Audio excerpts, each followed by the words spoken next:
पहा मित्रांनो, प्रश्न काय म्हणतो, विनू एका रेडीमेड कपड्यांच्या दुकानात काम करतो. त्याला एकूण विक्रीवर शेकडा 5, त्याला एकूण विक्रीवर किती शेकडा 5 कमिशन व 15,000 रुपयापेक्षा किती 15,000 रुपयापेक्षा जास्त विक्रीवर शेकडा 2 दराने इन्सेंटिव्ह देतो.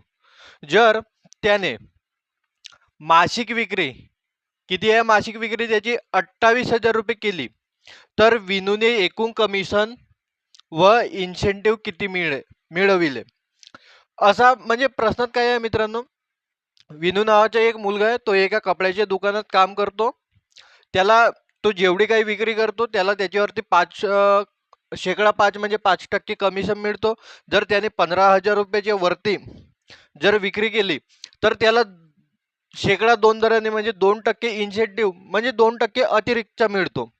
तर त्याने 28,000 रुपयाची विक्री केलेली आहे महिन्याला, तर एकूण कमिशन किती मिळालेलं आहे ते सांगायचे आहे आपल्याला. कसं काढणार पहा मित्रांनो, 15,000 पर्यंत त्याला कमिशन किती मिळतो तर 5%. तर सर्वात आधी आपण ते काढणार की 15,000 रुपयावर त्याला 5%, 5% म्हणजे काय होणार 5/100.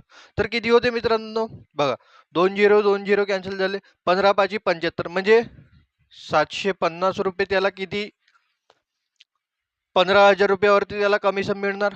पण 15,000 रुपयाचे जास्त जर त्याने विक्री केली तर त्याला इन्सेंटिव्ह म्हणून किती 2% मिळणार. तर बघा 15,000 रुपयाच्या वरती त्याने किती जास्त केली तर पहा 28,000 एकूण आहे, त्याच्यावरती 15,000 रुपयावर आपण किती 5% दर काढलेला आहे. आता वाचले किती तर पहा 28,000 मधून 15,000 गेले किती राहणार 13,000 रुपये.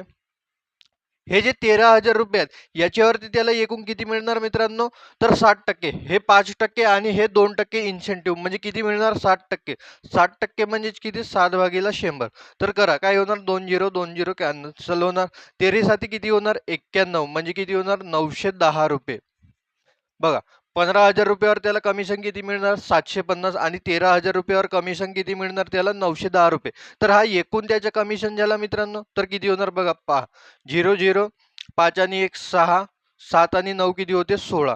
म्हणजे एकूण त्याला कमिशनच्या रूपात 1660 रुपये मिळणार मित्रांनो. म्हणजे कोणता ऑप्शन येणार तर ऑप्शन नंबर 4 हा त्याचं उत्तर राहणार काय 1660 रुपये.